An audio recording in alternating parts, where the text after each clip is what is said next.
So here we are at long last, back in the studio.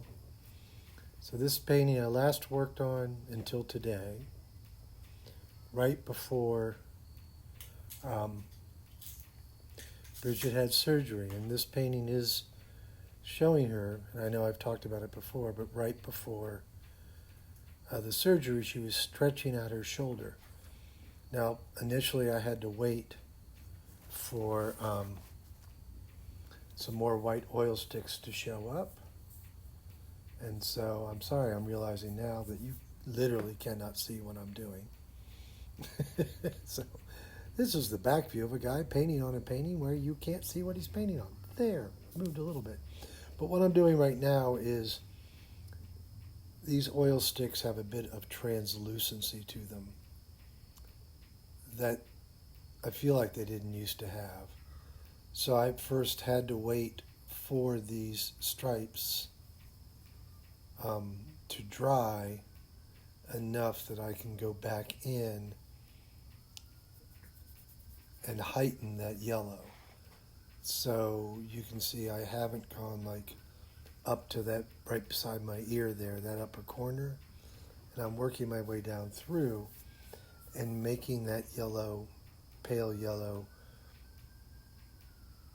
less translucent by adding both white and yellow. So I really didn't realize how little you could see. Also, I'm realizing here I'm stopped to peel back some of the skin on the oil stick. You will find that as those sticks harden or dry, sometimes it's difficult to get the pigment to lay down. So I'll stop and peel that back. Of course, another time I'll stop and wipe. So here I'm doing the same thing with the white, just in case that that's part of the problem. But boy, I wish I could see more. What should have positioned the camera a little better, huh? But here, so step back, take a look, decide where I need to go next, work on that. And it's sort of a back and forth process. And this is as you approach the end of a painting, it becomes really essential. You kind of like your pace slows down because you want to do this balancing act. So even in what I'm doing right now, coming back in and touching up these stripes, is you want to be careful to never overwork. I think one of the hardest problems or hardest things about doing paintings, and there's a lot, but one of them, and it's crucial, is knowing when to stop. So you can see I stop. So here now I'm finally going to that upper corner. So maybe you'll be able to see. And it's a small perception. And when I come in, I will show you some video of up close. But you can see how that stripe looks a little more solid. And now I believe I'm backing down into the... and part of what happened here was, if you remember from early on, or if you want to go back and look at the earlier steps of this painting, I initially did not have the yellow striations. It was a much more simple painting.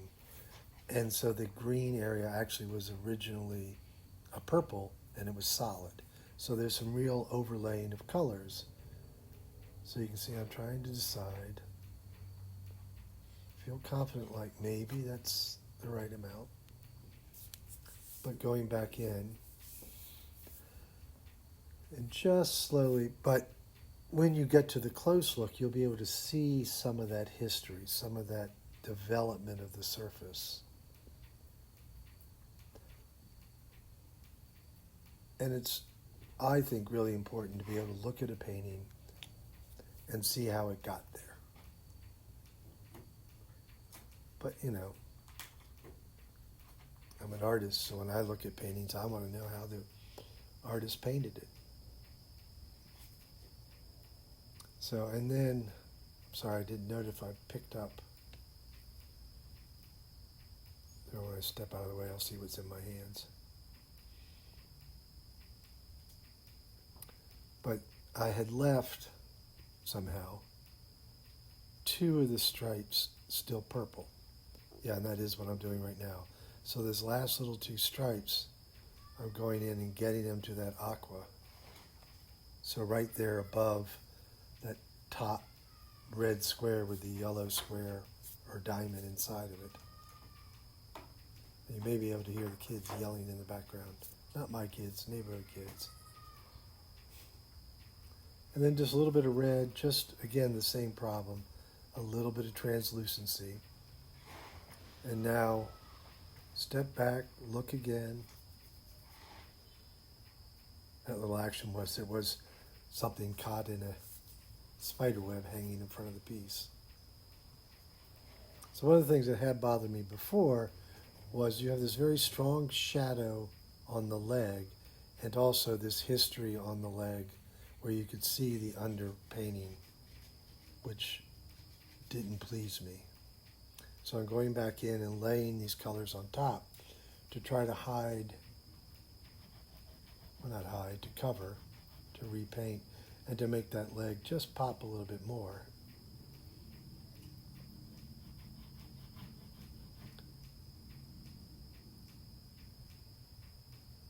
So I feel like that's just about got, although you can still see a little bit of darkness at the bottom end of the leg.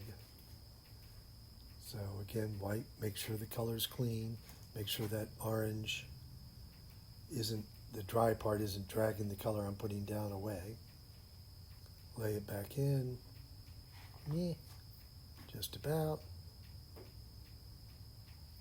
Now, you have the shadow on the leg, but there's no shadow on the carpet or rug. And early on, when I walked away from this painting a month ago, that didn't bother me. But then when I'd come into the studio to grab something or get ready to go on a bike ride, because I keep my bike in here, I went, that's just weird. It's not a problem that she's not really casting a shadow, although you get highlight and dark, so you get a sense of shadow. But that just didn't seem right, to have that strong of a shadow on one of the flat surfaces. See, by just doing that little darker triangle, it really puts the table on the ground. And then I just noticed I got a little sloppy when doing the nightgown, so cover that up. And of course a little bit of orange flecked somewhere along the line. That's me picking that off. And good hard look. Make sure, and this is again that little crucial moment, because you can go one mark too many. And I think my decision here is this piece is done. So I really do spend a lot of, there's as much time looking as there is making. So yeah. Nothing like doing these videos. So here's the title. And of course, between that and here, I went in and talked to Bridget because she's the clever one with titles, and she came up with this within her reach. And then on the reverse side, my signature, totally illegible. And then today's date, the date I'm recording this, which is Veterans Day. So happy Veterans Day to all of you. And thank you to all our veterans. So here I want to come in and just show you, like I said I would, this is that surface. And you can still, like some of like those top stripes, you can see through them, but you can see that it gets filled in. And now we'll work across the top of the piece, up to the teacup in that upper corner.